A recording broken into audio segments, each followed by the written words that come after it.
Awesome. We are now live on our various social media channels.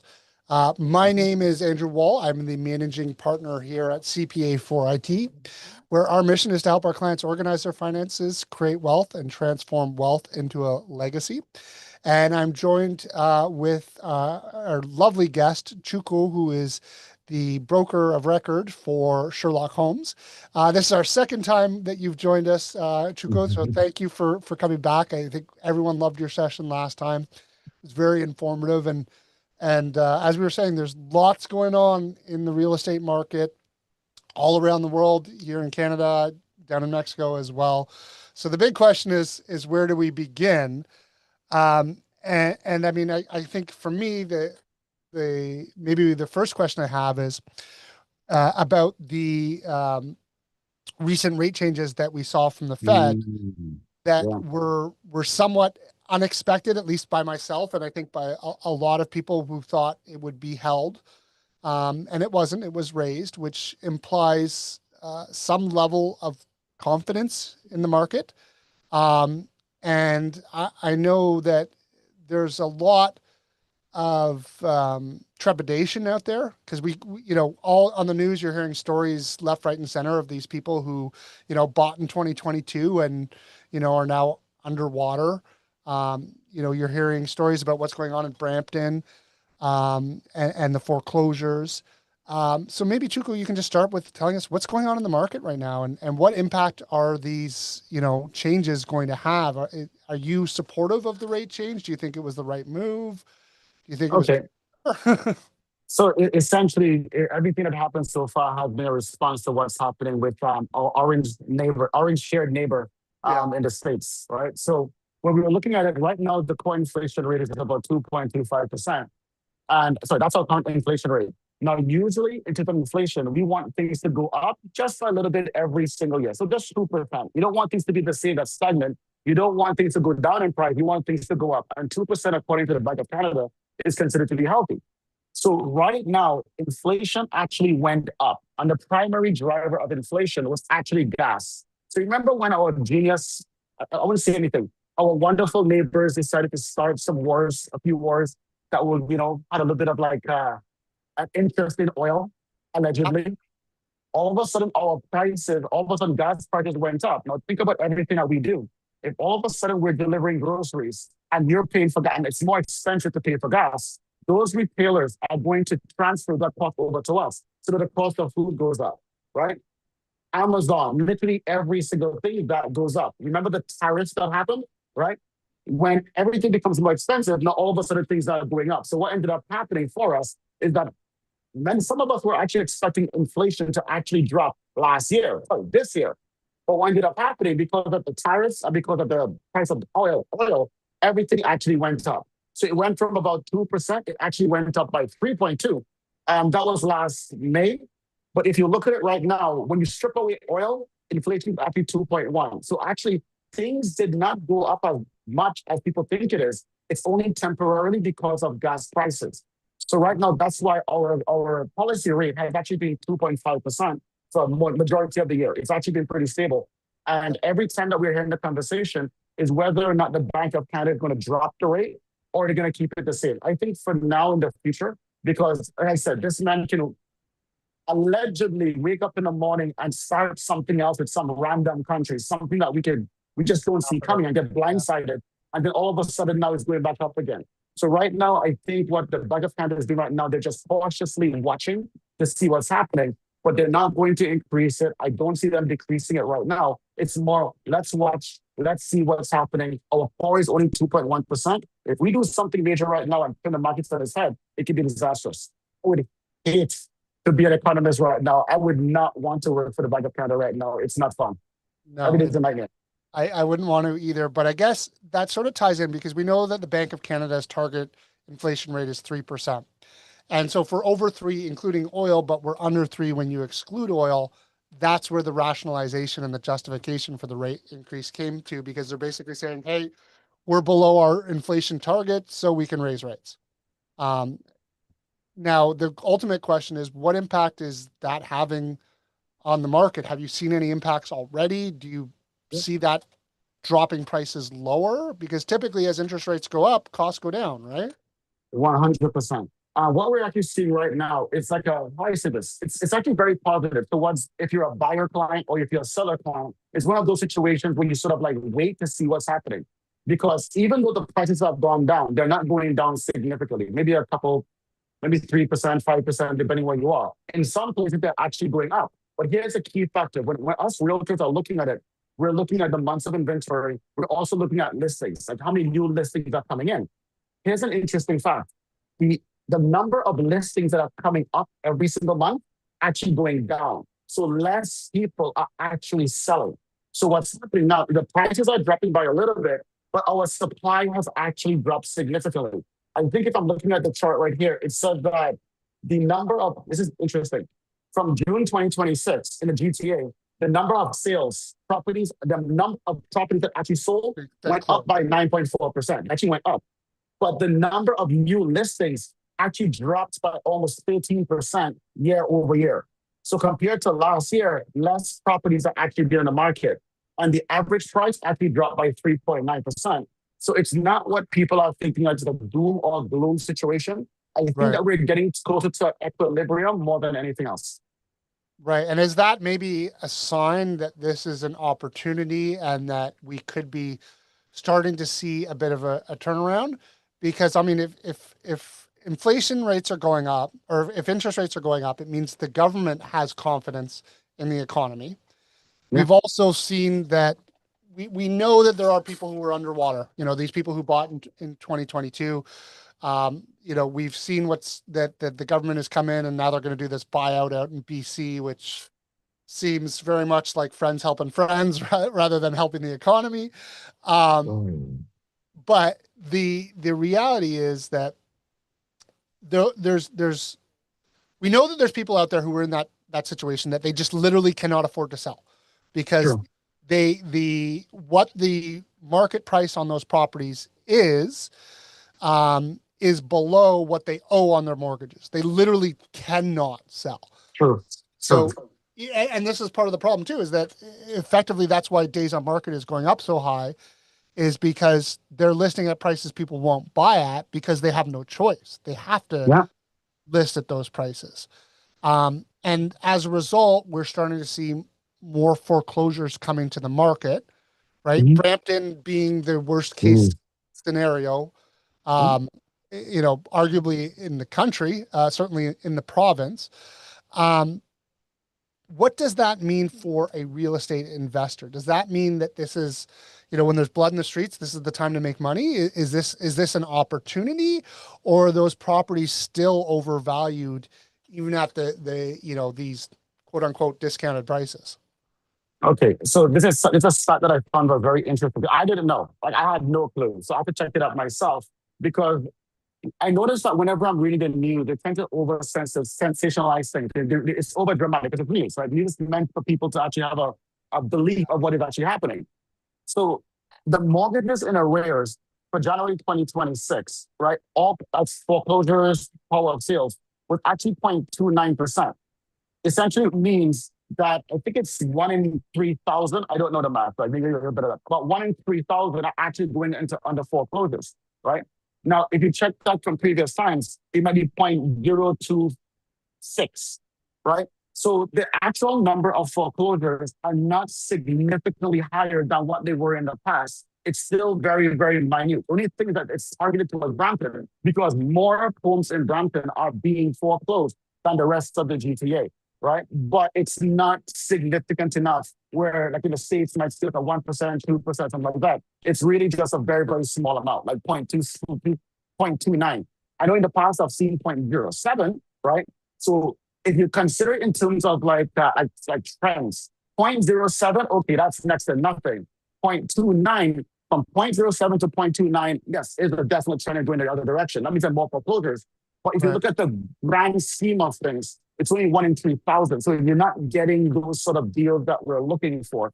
But at the same time, you are still getting deals that weren't going to be there in previous years. I would probably say the deals are more tied into the prolonged rates being, I guess, high and then staying stable for a very long time. It's not dropping. So I think it's more balanced, so nothing is really happening.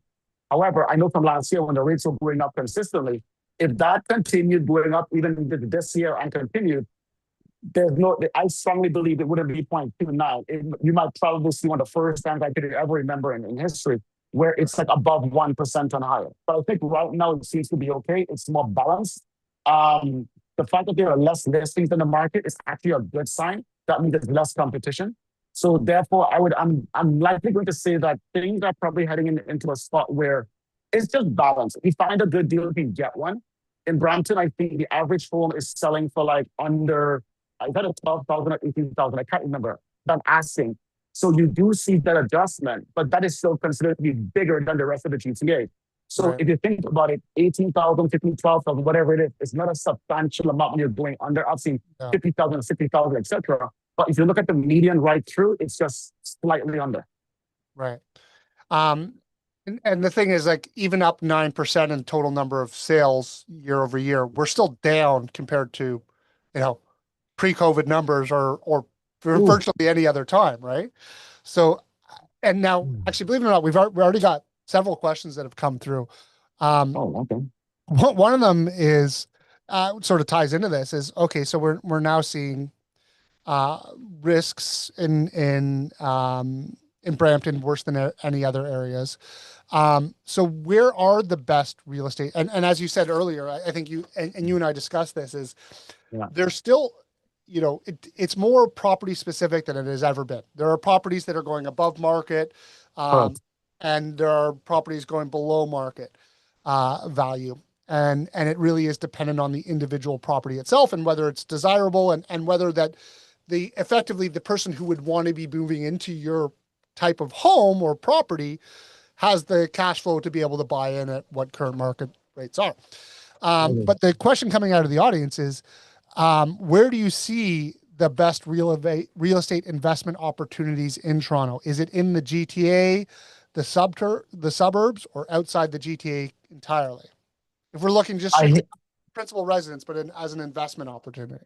I get it. So you get a difficult thing in it. It really depends on what you're looking for and what you can afford. I don't like to skirt around things because I know what this sounds like. Why is this man just giving me the answer and just say, oh, just go to Brampton? Because the problem with me saying that it's disingenuous. There are going to be deals everywhere. It really boils down to what you can buy it for, what you can sell it for. That's pretty much it. So ideally, regardless of where you are, so for investors, like the investor mentality, investors do not care where that property is. All you care about is the numbers. So if I know this property is worth 700,000, and I know that for whatever reason the seller can't maintain the property, they got separated, something bad really happened, or whatever it is, and I can get this property for 600,000. It doesn't matter if it's a condominium. It doesn't matter if it's a detached or a semi-detached. Number one, am I getting my money's worth? Yes or no? And if I were to sell that property right away, would I get my 100,000? Usually not. So the first thing is to get it at something as undervalued as possible. The second thing that goes to your brain, it depends on what kind of investor you are.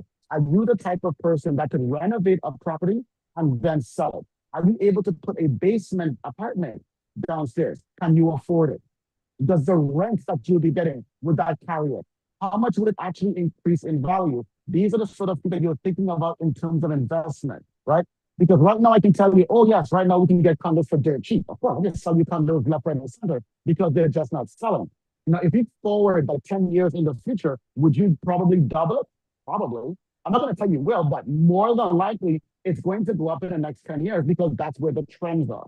So the other thing you have to think about is that whether you're trying to get your return on your investment in the short term, medium term, or the long term. Now, what we normally advise our clients is that if you're flipping a property, that's one thing. Just keep in mind the tax implications, and that's where Andrew, you and your company will come into play. But for us, we think of it in terms of if it's short term and you're flipping, talk to your tax accountant. If you're thinking long term, are you renting this thing out? And the rent needs to carry your cost, right? Yeah. So with a 3 to 4% cap rate on top of it. Exactly. So it has to make sense. Your numbers have to make sense. Now, another bit of advice that I can give you is that we talk in terms of doors.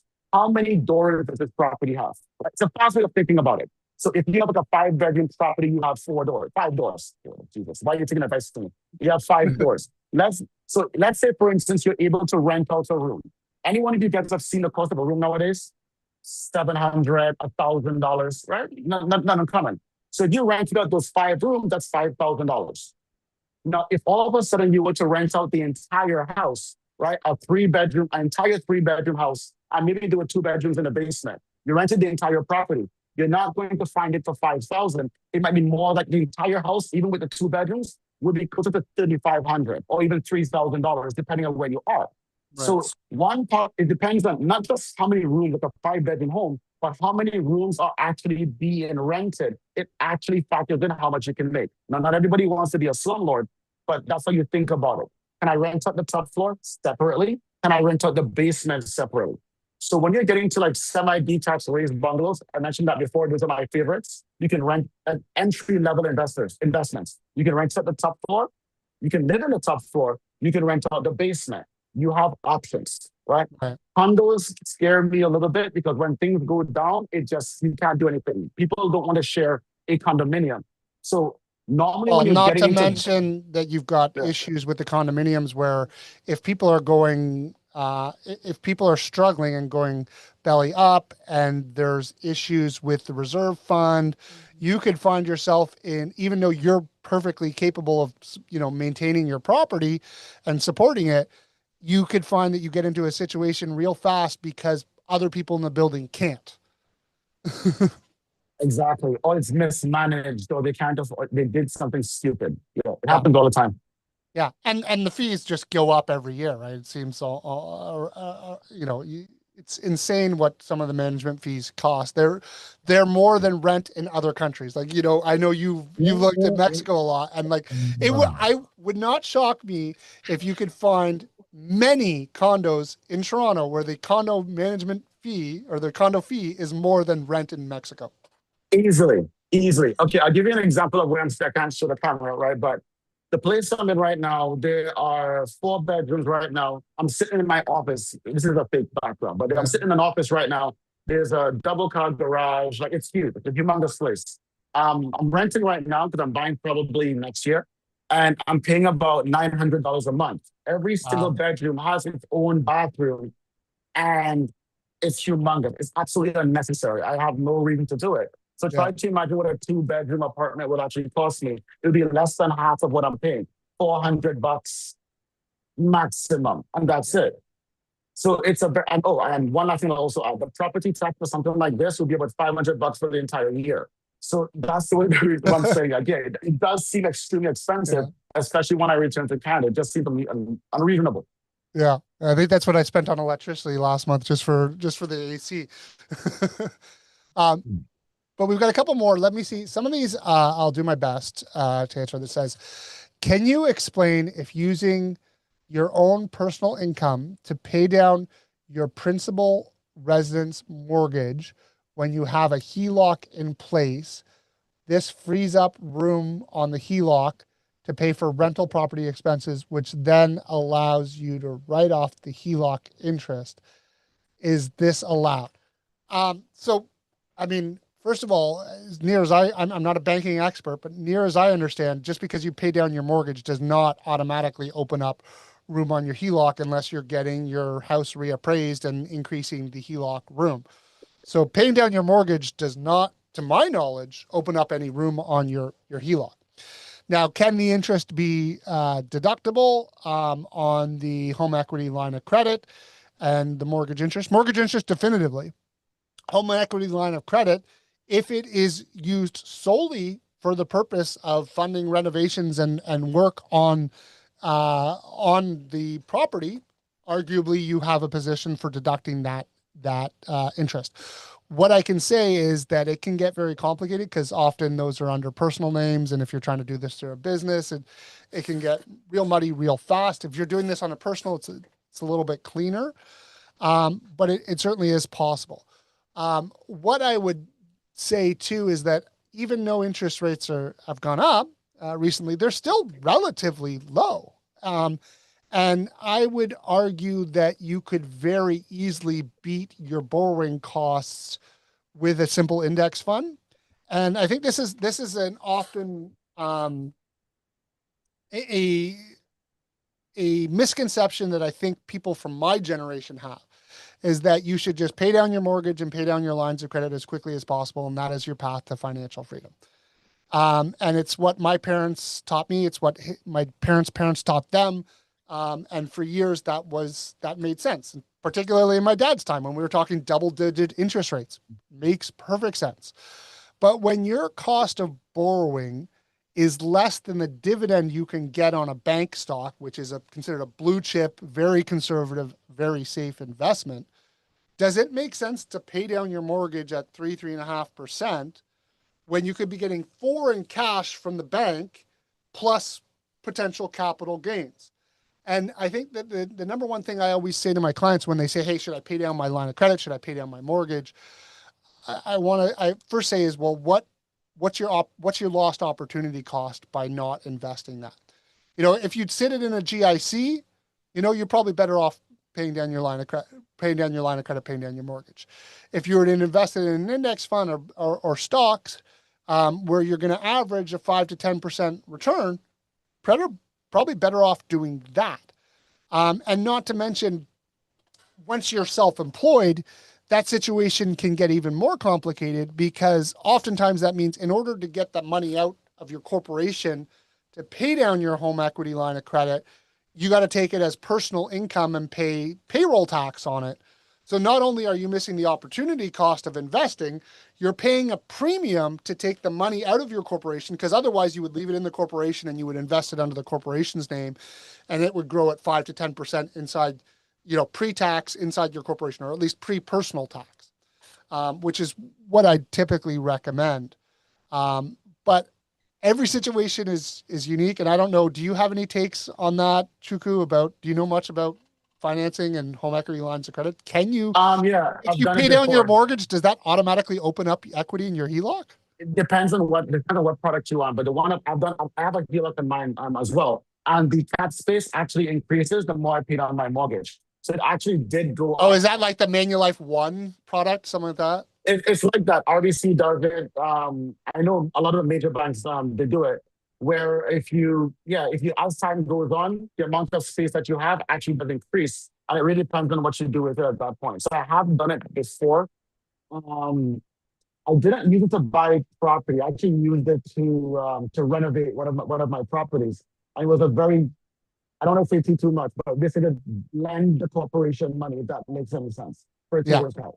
I'm sure from your side that you'll know what happened, but that's Yeah. essentially how it works out. I have to lend the corporation money and then do it. Yeah. Yeah. So you took the money and then transferred it into the corporation, which becomes a shareholder loan, which you're owed back down the road.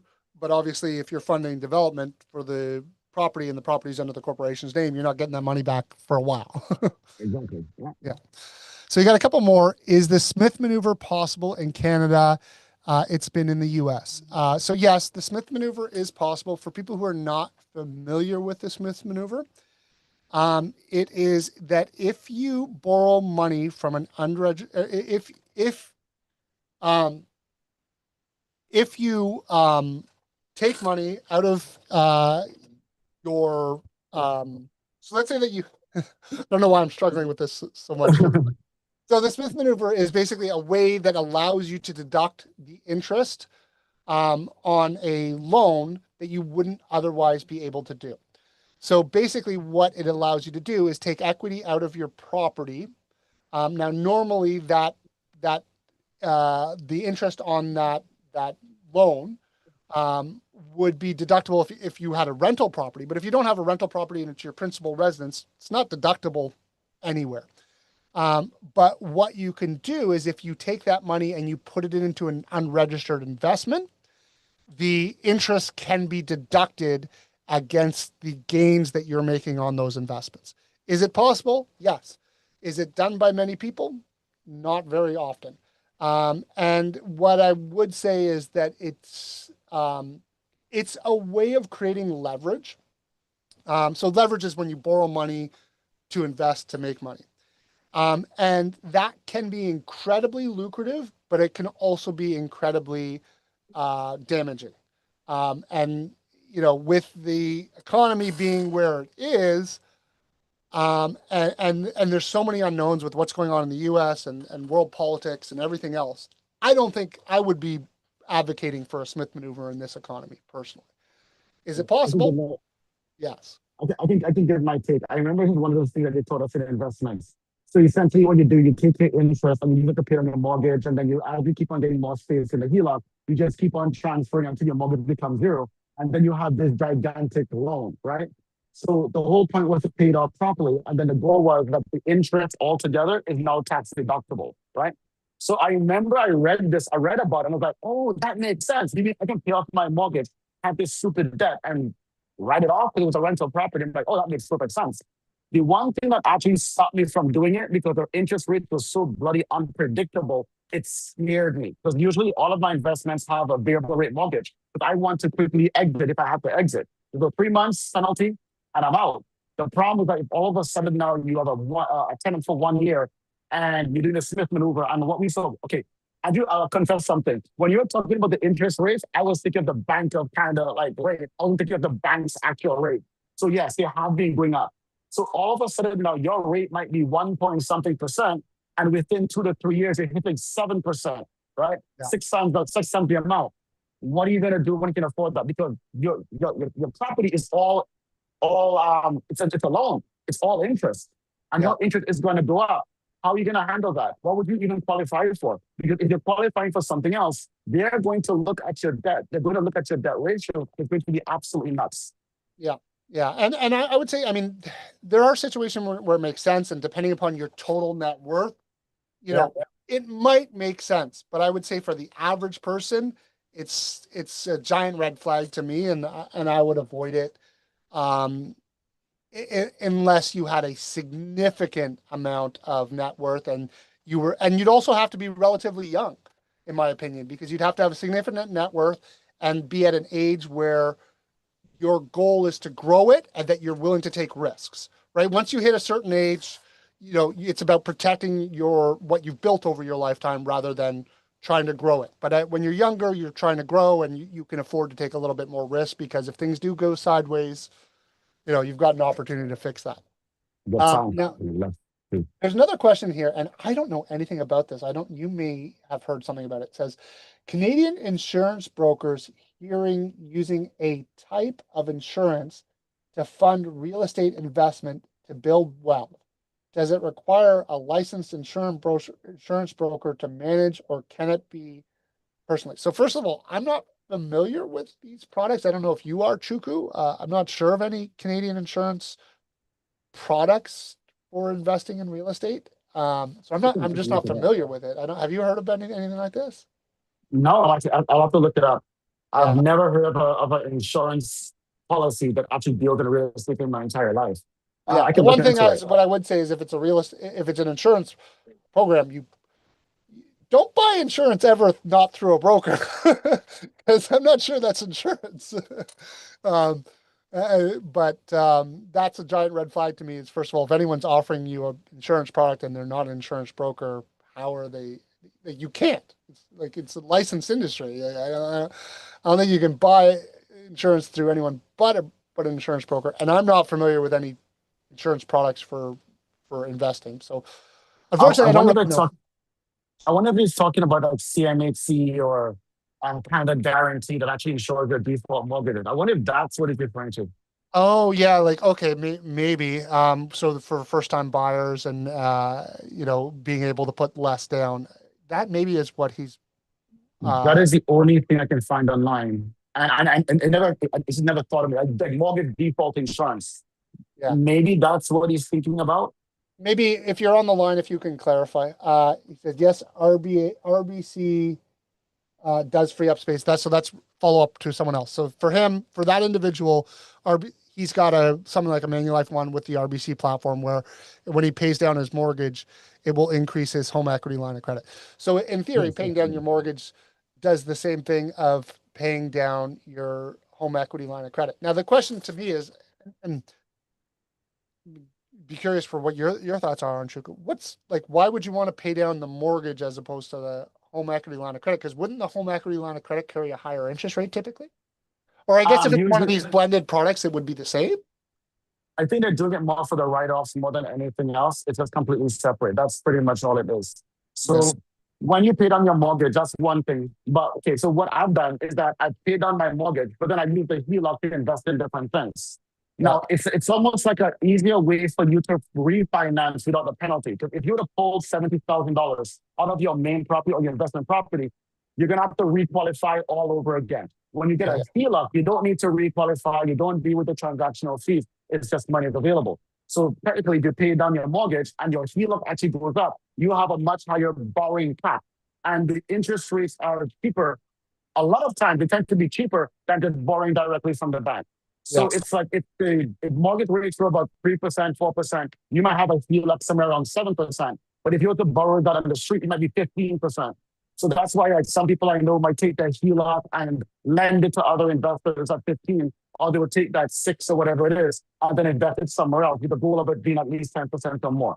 So Right. it does make sense. I know what he's doing. I know what he's talking about. Yeah. I've done Yeah. it before. So That's it does make sense in certain situations where you acknowledge that you're going to pay a higher interest rate, but it's okay yeah. because you're getting opportunity benefits that are going to more than compensate for the delta between paying down, because you have more flexibility with the money. You can lend it out. You can do stuff with it. You can make money. It makes sense. Yeah, So other questions, and they keep coming. Are condos still a good investment in Toronto, or are freeholds, duplexes, and multiplexes more attractive right now? Great question. yes. Hey, okay, do you remember what I said a little bit earlier about the door? Regardless of what the market is going to be, sellers market, buyers market, up, down, whatever it is, people still need a place to live, right? I want it as affordable as possible. I would rather go towards a duplex, triplex, a fourplex as opposed to a condo any given day. Usually, if our clients who are thinking about condominiums and are thinking in terms of flipping or something along those lines, usually it takes a while before the condominium market tends to recover. So I'll add this. Usually when home prices go down, the detached goes down, the semis go down, everything goes down until the condos. When everything starts reversing, it goes the opposite direction. So condos become more affordable, so more people buy the condos. Then when condos catch up to townhouses, they buy less condos, more townhouses, and everything goes back up in the opposite direction, right? So you can go either one of them, but at the same time, the condos right now, I would probably say it will take you many more years in order for you to actually not only just break even, but to make money, as opposed to the duplex. The example I gave earlier about renting out a 5-bedroom property in one shot for 3,500 versus 5 units inside of it for 5,000, that should give you your answer as to what makes more sense. And you just got more options and more flexibility, and also, I mean, I think like today we started this phone call today saying, hey, there's a lot of fear in the market, and I would argue that the greatest fear is around the condo market, which is then going to just limit your resale opportunities, because I think people are afraid right now of the condo market. That's the vibe I'm getting when I talk to people, is that there's just a fear of the unknown. There's this uncertainty around what's going to happen and what impacts that government decisions are going to have. Are they going to belly up to these developers and support them in ways that help the developers but don't really help the homeowners, which they did already. They already did. You said it earlier. They did in BC at least. And the thing is that, I mean, maybe we got 2 more questions here, and then we'll maybe come back to that BC situation, because that BC situation, I mean, I think that's incredibly dangerous, right? It's created a precedence. It's also affected the values of properties in that neighborhood now as a result of artificial sales. And I don't see how it's helped anyone. I mean, I'd love to know if have they actually sold any of these rent to buy units, and like who's getting them, and but anyways, so let's go I'm with not these too other. sure. Yeah, but I do understand that. I'll be very quick. I do understand the government's interest in helping them out, because real estate development actually helps the economy, right? When you're building a condominium, you're also creating a lot of jobs, many jobs, and that actually trickles down. When you sell them, that's tax revenue the government is also getting. So the government has a vested interest in making sure that developers don't go under. If more developers go under, everything is going to collapse. Your labor market, unemployment is going to go up. It's going to be absolutely ridiculous. And lots of banks who are lending, who are funding these guys and private lenders are going to lose their money, which is going to make the economy go in reverse. It's not going to, I want to say go in reverse in a very nice way. I don't want to scare anyone, but it's not going to be pleasant. Yeah, and I get your point. I just think that there's better ways to do it than, buying a few condos off of one developer, right? Like there should be tax incentives for the developers based on the number of units they actually built. Like, why don't we, that's the way to do it, not buying units that they can't fucking sell that they've already thing. Like you give them incentives to build more, because I agree with you. We do need them and we need to support them. But historically, that has never been done.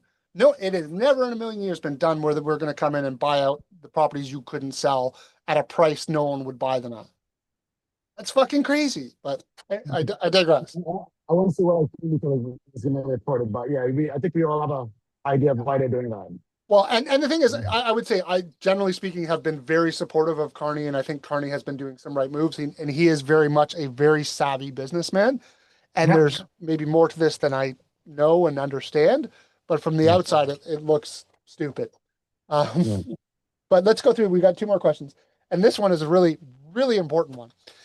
How can we contact Chukwu Mexican Properties? Does he have a team, and which part of Mexico?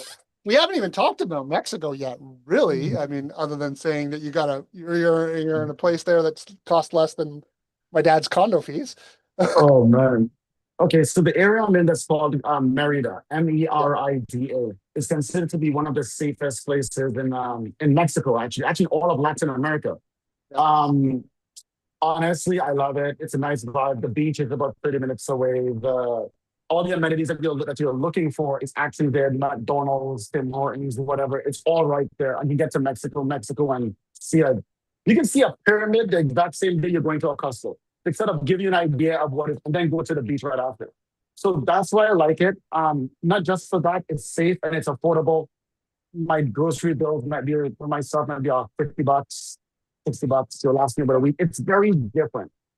In terms of real estate, so my business is primarily in Canada. What I'm doing, I'm talking to a realtor across here. We're trying to work on something together to bring more people. I just got my permanent residency in Mexico about 2 weeks ago. So now we're just sort of getting things going where before I had to refer things over, I had to come along, make sure everything is good. But now I can play a much bigger role in actually what's happening because I can now make money, like proper money, go through the exact same channels like everybody else. Right. So that's what we just started. So it's an interesting time now. I know Mexico has had its own fair share of problems, largely just south of where you are, and with pre-construction units that just don't get finished. Yeah, I mean I see it in the news almost on a regular basis of someone who is invested in a pre-construction. What's your take on pre-construction in Mexico? Is that too risky a business? Are you more into units that are built already? I like what I can see, to be very honest. But I don't really venture into pre-construction, regardless of where I am, because pre-construction to me is very speculative. So in some cases, I know many people who are multi-millionaires from pre-construction here in Canada and as well as Mexico, because when things are going well, you can buy something for, let's say, 50,000 and sell for 125. You can more than double your money if you do it right and you catch the market right. But again, it's speculative. And you use the right builder too. And you use the right builder. So you do the exact same due diligence that you would do for anything here, because people have also been screwed in pre-construction in the GTA as well. Yeah. It'd be unrealistic to also believe that the same thing would happen to Mexico. So you follow the exact same thing. Due diligence. Who's the builder? Have you built anything before? What? Show it to me. Let me see it. So you do the exact same thing. And for me, it's too much of a hassle. So we can do it. I do know a lot of projects, and you can. And one more thing. In Toronto, in the GTA, what they would give you is a piece of paper, and the paper would say, "Hey, you know what? Here's what we're planning to build," and you're just going based on this piece of paper. The difference in Mexico, like from what I've seen so far, is that they're already built. They'll use their own money, start building units and start building things, and then they will start borrowing money when they want to expand. So if I would not invest in pre-construction unless they already finished like a phase, as an example. So that's one tip that I would personally recommend. Don't be the first person. Let the other idiots go inside of it and see what No happens. matter how But if good a they're deal it is. I don't care. I don't care. It's not smart when it comes to your money because 100,000, depending on where you are in life, may not be a lot. But losing 100, 200,000 when you don't really have it like that, or something bad happens to your business, is not a fun feeling. No, yeah, and the thing is, obviously, we know a lot of people like the thing about pre-construction is you're betting on where the market will be in a few years, right? However long the construction cycle is on that unit. And I mean, right now here in Canada, I would see pre-construction as being a potential opportunity. If you believe that the market is going up in the next 2 to 5 years, then pre-construction is great because you don't have to outlay a lot of cash. The investment is growing before you've had to put the full down payment down, which means your return is growing faster as a rate, as a percentage, as a return on investment based on your funds invested. Um, but there's risk with that, right? And to me, that should be a small percentage of your portfolio, and you need to understand that well, it could go up, it could go down, and obviously anyone who did that in 2022, it did not go up. And the question is, what would you say is the average construction? How long does it take a condo to go from, let's say, a phase like breaking ground to moving in?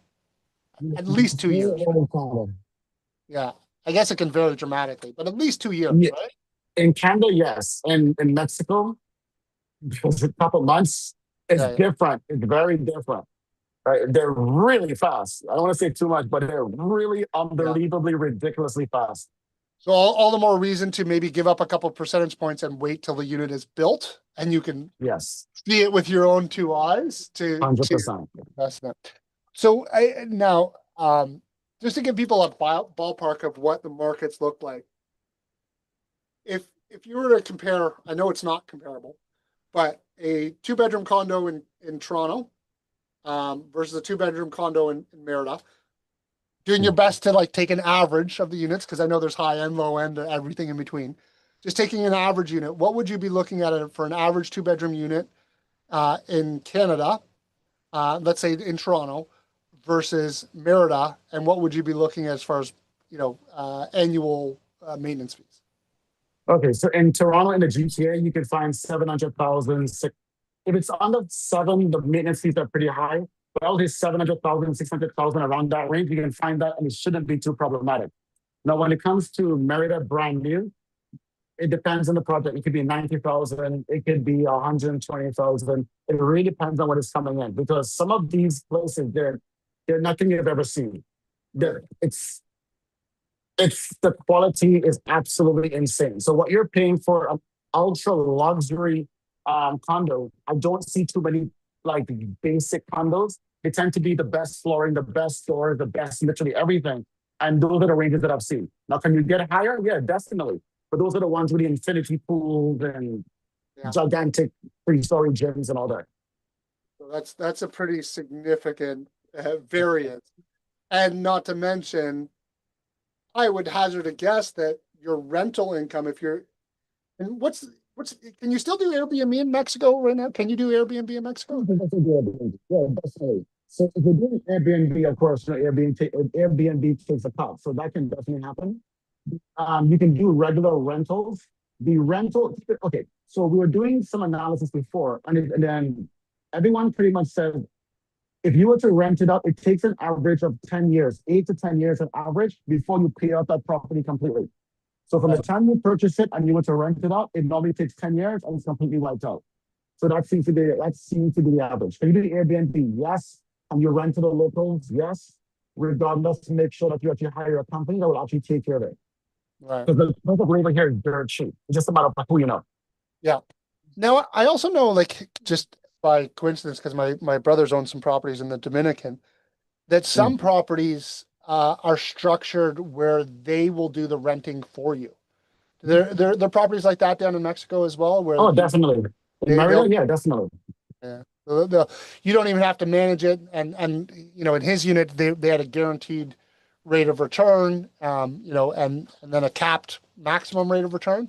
So basically, you were guaranteed that you'll make at least this up to this, and if it's anything over and above that, they make the profit. So it was a shared risk thing, and I think that those are really interesting opportunities because I do like that one, you're diversifying your risk from like because what we see time and time again is that our clients who do like and what I found and even in my own family is like people tend to look at real estate as the best investment. I think it really is. But then they overinvest and that's all that they invest in because it becomes what they know and literally like there's nothing else. And the problem with that is that if you do that all in one market, anything can come along and wipe out that market, right? Sure. Whether it be new government policy, whether it be changes in immigration, who knows? Lots of things that could impact you. So having properties in multiple countries, you've got a hedge against the different economies. You've got a hedge against the foreign exchange. You've got some diversification in risks, but typically that isn't exchanged for some more geopolitical risk. But that's why I tend to like the idea of buying into some of these properties in Mexico and in Dominican and in foreign countries. And I love it when you can find those properties where they give you a guaranteed rate of return. Those are the Uh, best ones. yeah, I agree. they're not they're few and far between, and and I know that even guaranteed rates of return are never truly guaranteed because anything could happen. But I know that the properties my brothers have done, they've been very, very happy, and they are getting their rate of return is about 10% out of Dominican, which to Amazing. us, that's outstanding. Now they bought in a few years before. I don't think you can get 10% now, Yeah, um, but you never know. And get a 10% rate of return on the property and that's 10% cash flow, right? Like that's the property in theory is still doing hopefully up in value. appreciating value as well, right? That's the unrealized capital gain. We do have one more question that's coming here. Yep. Is are there any good strategies for rental in a holding company? A tax accountant said structure in holdco, but this results in money sitting in company and taxed on dividends. Others say better in your personal name, no incorporation costs, rental expenses, and lower personal income because rental is passive income. So what I would say is this, whether you should have the investment inside a corporation or personally, depends on how you're financing it and where the money is coming from for the property. As many of my clients who are self-employed, own their own businesses, we teach them that your goal is to build up wealth inside your corporation because you're paying only 12.2% here in Ontario versus the highest personal tax rate of 53%. So to take it out of your corporation, you're absolutely right. You're going to take that into income and you're going to pay tax to do that. Now there are a few exceptions to that, like a home loan, and there's always an exception to every rule. But generally speaking, you're going to pay tax to get that out. So if you've got the money already sitting inside of a corporation, investing in a corporation makes perfect sense. Now, if you have some money in a corporation, but you're going to need to borrow a whole bunch of money to buy the property and you're going to do a traditional mortgage, what we find is it can be more difficult to get a mortgage under a corporation than personally. You typically can get it, but you're probably going to have to provide a personal guarantee and you're going to probably pay a slightly higher rate than if you were to do it personally. And as you said, as the return comes, the gains and the profits that you're making are sitting inside of a corporation. And if you do wish to get those out of your corporation, you would then have to do a dividend or a salary and pay tax on them. Now, of course, what I like about it is it could be just left in the company and reinvested, and you've only taxed at it would be the passive rate, they're right, which is higher than the 12.2%. So on investments, you're not going to get that 12.2% rate, but on your active business income, you will get the 12.2% rate. So if you're going to pay the general rate inside the corporation, which is very similar to the personal rate, the only reason that you would do it in the corporation is because that's where the funds are, right? And to get them out, it would cost money. Now, there are some situations where you could lend the money to your corporation. Like let's say you have a whole bunch, you reached a huge inheritance and you want to put it inside of a holding company to invest in real estate. One of the advantages you are going to get is some limited liability. So if anything goes sideways with the property, if you're assuming you're renting it out, and someone burns down the property, you've got some limited liability. The liability is limited to the assets of that corporation. They can't come after you personally, like if people have died and you didn't have adequate coverage because it was you were renting it out as a duplex and it wasn't a legal duplex.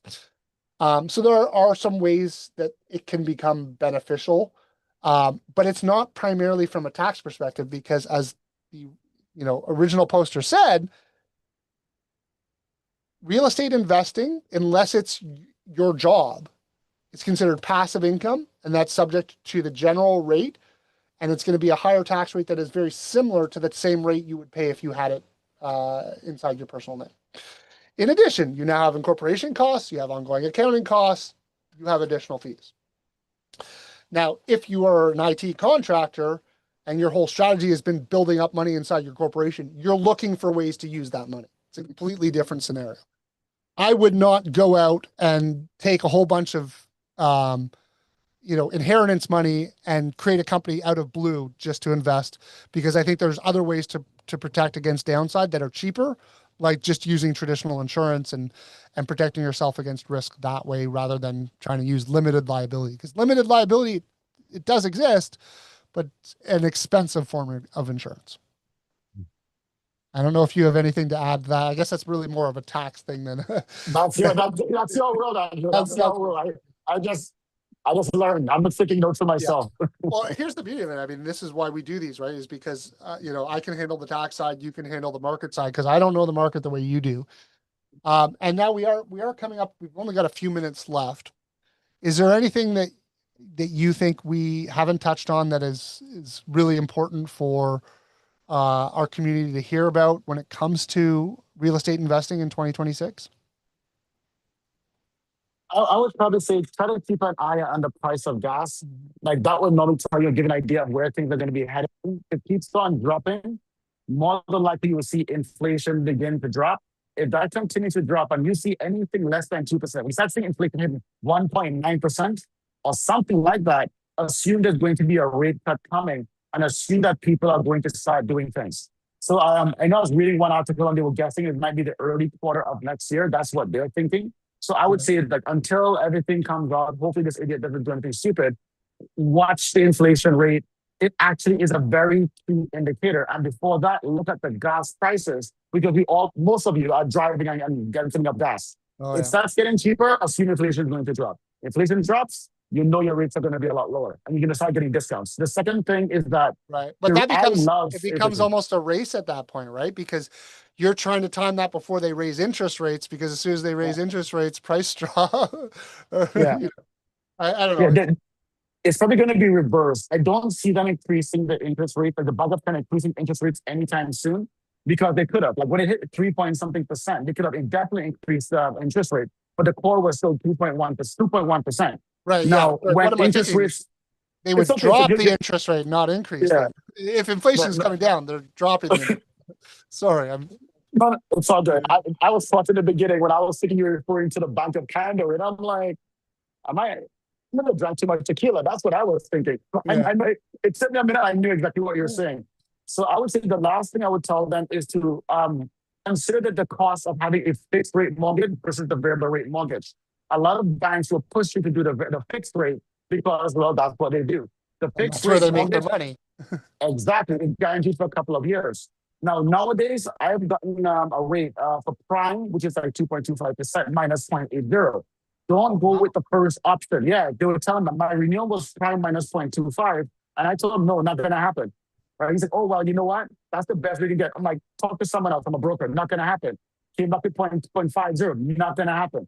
I held off until 0.80. So prime minus 0.80, prime minus close to 1 does exist, but you need to push the brokers and push the bank. You have to be an ass when it comes to these things, and you will get that rate. Hold off, and those are amazing to have. That's what you want right now. Yeah, I mean, so I would go with variables. That's basically free money. Yep. That's basically free money, in my opinion. So we have one more question that's come up here, and this will be the last question I think for the day. But it's sort of related. What is better from a tax side is in holdco or personal is best for real estate investing? So as I sort of said earlier, is that the tax on, so here's the thing. Um, you've got passive income in the form of capital gains when you sell the property, which hopefully the property's got, hopefully you've got capital gains. But you've also got potentially rental income. And what I would say is, generally speaking, whether it's on rental income or capital gains, tax rates personally versus inside of a corporation are not going to be significantly different. Inside of a company, they're going to be a little bit potentially better because it's going to be about 28% is the effective rate after. So it starts at 38%, but then you have a couple of add backs that bring it down to about 28%. Your personal rate is dependent on your income. So we have a tax system here where as your income goes up, the tax in that new income bracket is taxed at a different rate, right? So the income below that bracket is still taxed at the original rate. So we can look at what's called marginal rate, which is the tax rate on the last dollar of income that you earn. So the highest tax rate that you pay, and that might be 53, 54%, but that's not your average tax rate. Your average tax rate is you take your total taxes that you pay, divide by your total income, and you get your average rate.